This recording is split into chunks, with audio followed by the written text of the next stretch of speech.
Hi, this is Keith Russo again, and here's today's tutorial for the Behringer X32 digital console. And today's tutorial is going to cover effects, assigning effects to a channel, which will be realized to the left and right. We could also assign it to a subgroup or a DCA.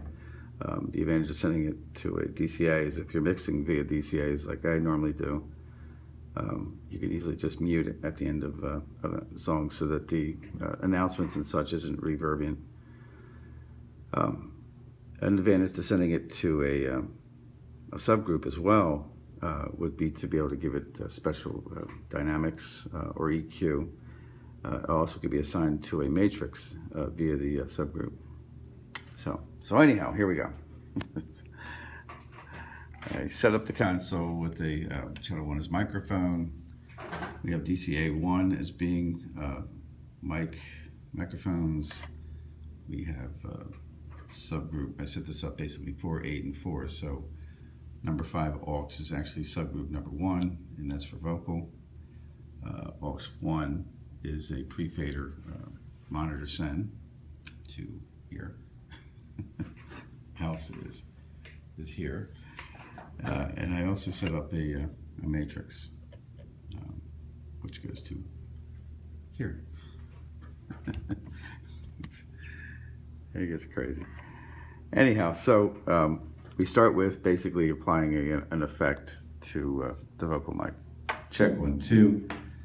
And how we facilitate that is you select the mic channel and you go to send section, clicking the view comes the send section. 1 through 16 shows up. Now by default, 1 through 12 are your aux sends for monitors, subgroups, and things. And 13, 14, 15, 16, which are the N4, by default go to a post fader effects, in-house, onboard effects. So real quick, with the mic channel selected and the bus send master selected, number 4 button, which makes this 13, rotaries 13, 14, 15, and 16.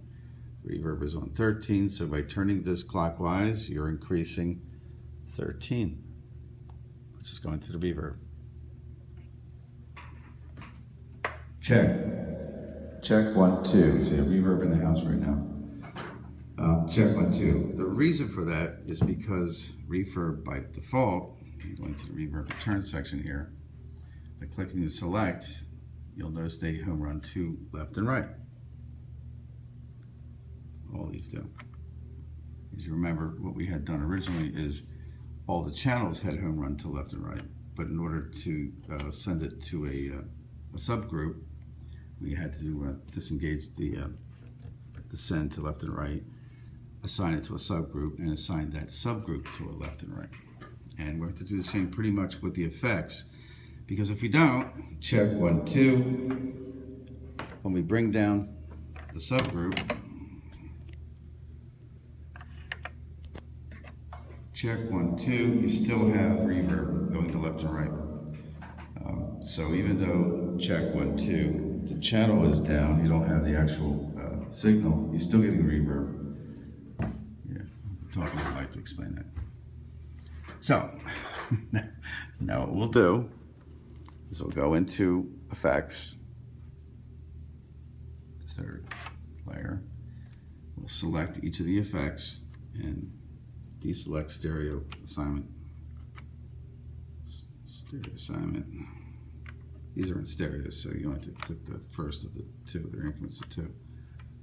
Okay, so now there's no reverb going to left and right. Check 1, 2. So it seems dry, but actually, as you can see by the meters, the reverbs is returning through to that channel. Check 1, 2. But the channel has to be assigned. So what we will do, we'll create a subgroup. Send a subgroup. Click one of the groups. Select it.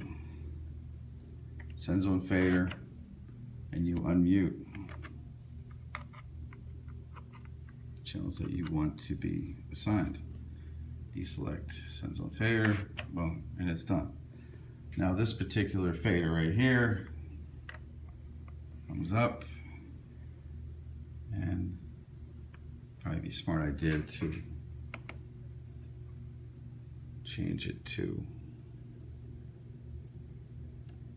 purple. Bang, bang. So the subgroup, purple subgroup, actually coincides with the effects returns, same color. Slick, huh? So check 1, 2. Now it is controlling. Check 1, 2. Check 1, 2.